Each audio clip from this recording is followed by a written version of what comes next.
We were getting nothing from outside, so I rang the doorbell, knocked on the door, propped the storm door open, and looked over, saw Officer Wheeler coming at me with a rifle.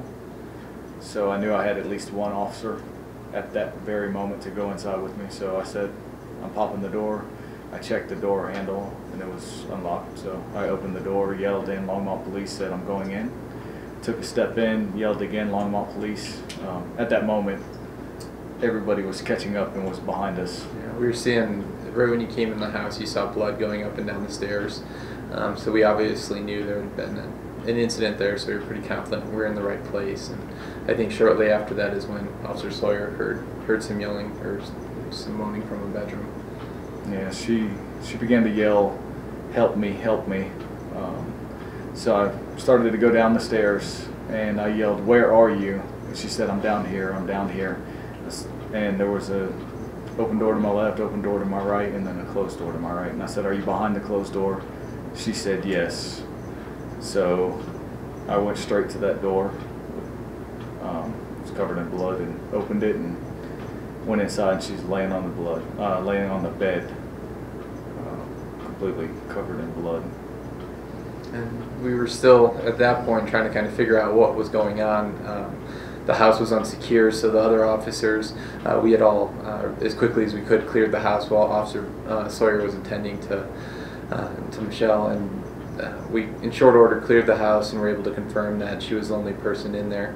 And at that point, I believe it's very shortly after getting in the house, EMS had been called, and they were on their way. So it was a matter of a few minutes. Officer Sawyer did a fantastic job in the bedroom with Michelle. I myself walked in there and took and looked at her, and I immediately knew she wasn't in very good shape at all, and I was very, very concerned about her. And Officer Sawyer really stood by her and comforted her and got some important information from her. She's an exceptionally strong woman for how she handled herself. Yep.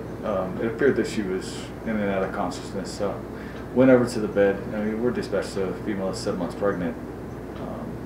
It was, I mean, obvious that she was not carrying a baby at the moment.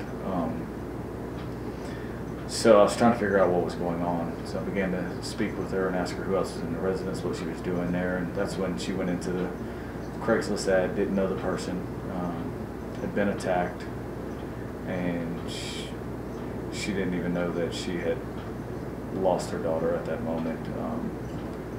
But I know that a lot of people are trying to credit us with her survival, but it is 100% her. She's one of the strongest people I've ever seen. With the amount of blood that she had lost, I mean, it's amazing that she is able to speak with us today. And to have the wherewithal to find her phone and call 911 and give them the address to a house she had never been to before. And yeah, it's amazing that she had such a strong will to survive.